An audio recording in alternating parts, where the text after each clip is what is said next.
చెప్తున్నారు. ఈ విషయంలో మీ దగ్గర ఉన్న సమాచారం ఏంటి సార్? అలా కాదు. ఇప్పుడు మన దగ్గర రెస్క్యూ చేసిన పిల్లల్ని మన దగ్గర ఒక వెబ్‌సైట్ ఉంది దీంట్లో మనం ఖచ్చితంగా వాళ్ళని నమోదు చేస్తాము. ఇంకొకసారి జరగకుండా చూస్తాం ఖచ్చితంగా. మళ్ళీ ఇంకోసారి రారు వాళ్ళు. తర్వాత వాళ్ళు నిజంగా అట్లాంటి ఇప్పుడు డబ్బులిచ్చి వాళ్ళతోని పని చేయించుకోవడం అంటే అది చైల్డ్ లేబరే కాదు, బాండెడ్ లేబర్ కిందకి కూడా వస్తుంది. డబ్బులిచ్చి చేయించుకుంటే అది బాండెడ్ లేబర్ వస్తుంది. అది డబ్బులు ఇవ్వకుండా ఇస్తేనే మేము పనిలోంచి తీసేస్తాము, పంపించేస్తాము అంటే బాండెడ్ లేబర్ వస్తుంది. ఆ యాక్ట్ కూడా రెవెన్యూ డిపార్ట్మెంట్ వాళ్ళతో కలిసి మనం ఆ యాక్ట్ కూడా ఇంప్లిమెంట్ చేస్తాం ఖచ్చితంగా కూడా. ప్రస్తుతం మనం మీ జిల్లాలో ఇంతమందికి రెస్క్యూ చేశారు సార్ ఈ ఆపరేషన్ ముస్కాన్ లో భాగంగానే. yes కానీ ఇప్పుడు నా దగ్గర ఫ్యాక్ట్స్ అండ్ ఫిగర్స్ లేవు. Anyway, approximately sir, I don't need a perfect calculations or strategical report sir, but I need just only approximate figures, because I want to tell to my viewers that how much our Telangana government is working for this project. Anyway sir, no problem. ఇప్పుడు ప్రస్తుతానికైతే మీరు ఇప్పుడు మనం చూసుకున్నట్టయితే దీంట్లో police శాఖ, child welfare శాఖ, అలాగే కార్మిక శాఖ, రెవెన్యూ శాఖ అందరు కలిసి ఈ జాయింట్ ఆపరేషన్ చేస్తున్నారు. దీని సత్ఫలితాలు ఇస్తున్నాయంటూ మనం భావించవచ్చా సార్? ఖచ్చితంగా ఉంటాయి సార్, ఖచ్చితంగా ఉంటాయి. ఎవరు పట్టించుకోకపోతే ఎలా ఉంటుంది? ఇంతమంది మనం చేస్తుంటేనే ఇంకా ఈ సమస్య ఇంకా ఉంది. ఈ మాత్రం మనము బాగా చేస్తున్నాము ఖచ్చితంగా. అలా చేయకపోతే ఇక పిల్లల్ని కానీ పెద్దవాళ్ళని కానీ అది బాండెడ్ లేబర్ కావచ్చు, చైల్డ్ లేబర్ కావచ్చు ఎక్కువ ఉంటుంది.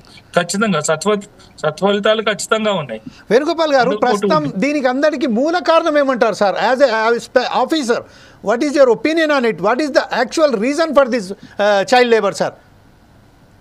చైల్డ్ లేబర్ కానీ దేనికైనా కానీ ఇవన్నీ కూడా లింక్డ్ అండి. ఒక్కొక్క ప్రాబ్లం ఒక్కొక్కటి, సమస్యకి సమస్య పేదరికం,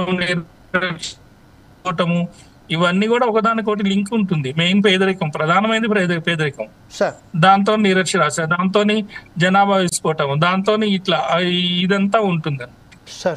ప్రతిదీ లింక్డ్, ప్రతిదీ అడ్రస్ చేయాల్సిందే. అంటే ఇప్పుడు ఊరికే చదువు చెప్తే కుదరదు.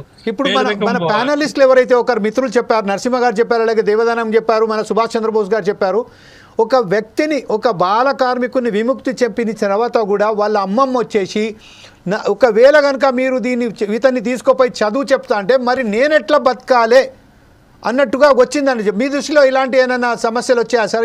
Any cases you can found in your service sir?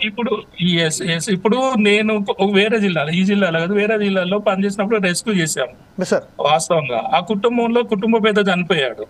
4-5 పిల్లలు ఉన్నారు, ఆడపిల్లలు ఉన్నారు. ఒక అబ్బాయి 14-15 ఏళ్ల వయసు పిల్లలు ఉన్నారు. ఆ 2 పిల్లలు చేస్తేనే ఆ కుటుంబం మొత్తం గడుస్తుంది. అట్లాంటి సందర్భంలో హ్యూమానిటీ గ్రౌండ్స్ ఇవన్నీ వస్తాయి. సో వాటిని కూడా మనం అడ్రస్ చేయడానికి ఆ కుటుంబానికి ఏదో ఒకటి చేయటము,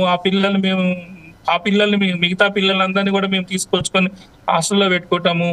వీలైతే ఇప్పుడు చాలా మందికి మనం ఎంప్లాయ్మెంట్ కల్పించలేము, ఆమెకు కావాల్సిన ఏదైనా సెల్ఫ్ ఎంప్లాయ్మెంట్ ఏదైనా చేద్దామని ప్రయత్నం చేశాము. అట్లా చేసుకుంటే వస్తుంది గవర్నమెంట్. కాకపోతే ఇవన్నీ కూడా ఎక్స్పోజ్ గా, అంటే ప్రచారం జరగదు అన్నట్టు ఇట్లాంటి వాటికి కూడా. కానీ చాలా వరకు కూడా గవర్నమెంట్ ఈజ్ వర్కింగ్ లేకుండా అయితే ఏమి ఉండదు. సమస్యను పరిష్కారం చేయడానికి ప్రయత్నం చేస్తుంది ఖచ్చితంగా. సార్, ఈ సమస్యలను పరిష్కరించడానికి మనం ఏదైతే ఒక వ్యవస్థను ఏర్పాటు చేసుకున్నామో ఆ వ్యవస్థ ద్వారా ప్రచార మాధ్యమాలలో సరైన పద్ధతిలో వెళ్తలేమన్నట్టుగా మీరు భావిస్తున్నారా, లేక ప్రభుత్వాలు ఇంకెలాంటి చర్యలు తీసుకోవాలని చెప్తున్నారు సార్? లేదు, ప్రచారం ఖచ్చితంగా జరుగుతుంది. ప్రభుత్వం చాలా ప్రచారం చేస్తుంది. చాలా సామాజిక సమస్య అండి ఇది.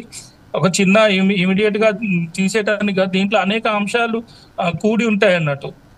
ఇప్పుడు బాల కార్మికుల వ్యవస్థ కావచ్చు, లేకపోతే